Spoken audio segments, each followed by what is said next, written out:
अब हम करेंगे एक्सरसाइज सेट 8.3 क्वेश्चन नंबर 1।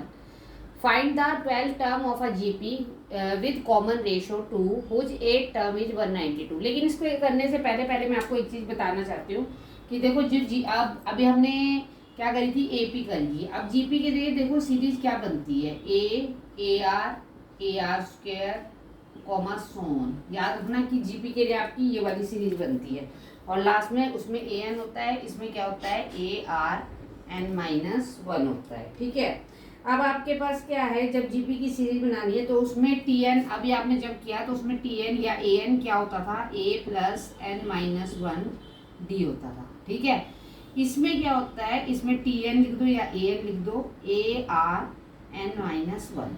ए तो आपको पता ही है क्या होती है, फर्स्ट टर्म,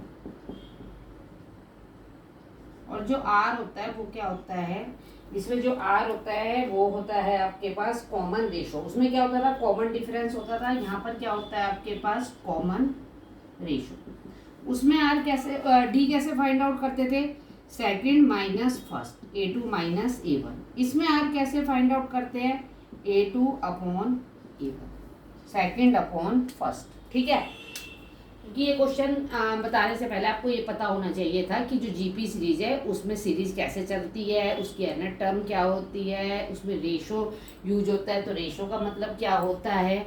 जैसे डिफरेंस था, कॉमन डिफरेंस में ए टू माइनस ए वन था, इसमें रेशो कैसे निकालते हैं। ओके क्लियर, अब करते हैं सम। क्या है आपके पास, 12 टर्म निकालनी है आपको जीपी की, जिसमें कॉमन रेशो आपको दी है 2। तो कॉमन रेशो मीन्स आर आपके पास क्या दिया है, 2 दिया है। आपको क्या निकालनी है, 12 टर्म, मतलब एन आपके पास क्या है, 12 है। जीपी की आपको निकालनी है, 8 टर्म भी आपको दी है, कितनी 8 टर्म दी है आपको, 8 टर्म भी दी है आपको, कितनी दी है 192। अभी आपको बताया मैंने कि जो ए एन होता है या टी एन होता है उसका फॉर्मूला क्या है, A R N minus one. क्या फॉर्मूला है आपके पास, A R N minus one. तो आपके पास देखो यहाँ पर ए 8 है, अब इसमें फॉर्मूला लगा दीजिए, ए 8 ए आर क्या, A R N minus one, N क्या है आपके पास 8 माइनस वन। ए 8 आपको दिया है 192, ए क्या है आपके पास पता नहीं, आर कितना है आपके पास 2, 8 में से 1 गया, कितना आ गया आपके पास 7।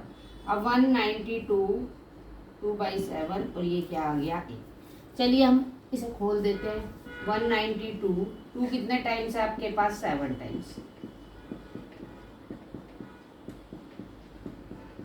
ठीक है, 1 2 3 4 5 6 7, कट कर दीजिए।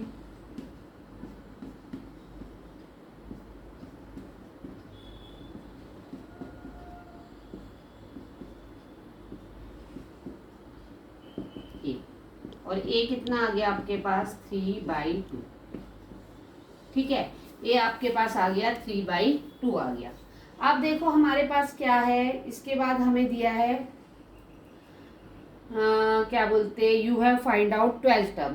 12 टर्म निकालनी है जीपी की। अब देखो 12 टर्म का मतलब क्या है, ए 12, उसका मतलब क्या है, ए आर 12 माइनस वन। ए 12 का मतलब क्या हुआ, ए आर 11। बेटा श्री ए कितना है, 3/2।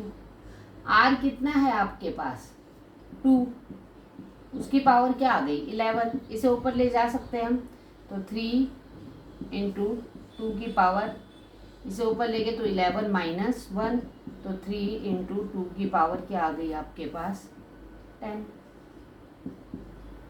ठीक है, तो आप इसको खोल भी सकते हैं या आप इतना भी रहने दे सकते हैं इसका आंसर। यदि खोलना है तो आप खोल लीजिए, 2 को 10 टाइम मल्टीप्लाई कर दीजिए, 2 इंटू 2 इंटू 2 इंटू 2, और 2 मतलब 10 टाइम्स लिखिए और फिर उसमें 3 क्या कर दीजिए मल्टीप्लाई, या फिर ऐसे कर लेते हैं या फिर ऐसे ही रहने दीजिए। Okay clear. Now next question number 2, find the 10th and nth term of GP 5, 25, 125।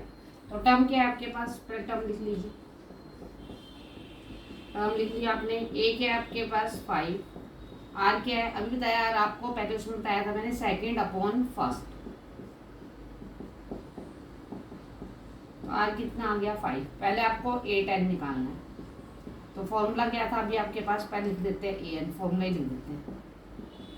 अब ए 10 निकालना है, तो क्या आया बेटा श्री 5, आर कितना है आपके पास 5, n कितना है आपके पास 10, तो कितना आ गया 5 की पावर क्या आ गया आपके पास 9। अब ये 1 है, आपको पता है जब बेस सेम होता है तो पावर क्या हो जाती है प्लस, तो आपके पास क्या आ गया 5 की पावर क्या आ गया 10। तो ये तो 8n आ गया आपके पास। अब आपने क्या निकालनी है, कौन सी टर्म निकालनी है, nth टर्म निकालनी है।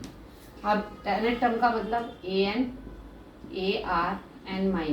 चलो a आपको पता है 5, r पता है आपको 5 और n आपको, ठीक है। तो ये क्या है, पूछने का तो 1 लगा देते हैं, तो 5n-1 + 1 बेस सेम होता है, आपको पता है ना ln × ln बेस सेम होता है तो पावर क्या हो जाती है आपकी प्लस। तो आपके पास क्या आ गया 5 की पावर n। तो ये आपके पास क्या फाइंड आउट कर दिया हमने, n फाइंड आउट कर दिया। ओके।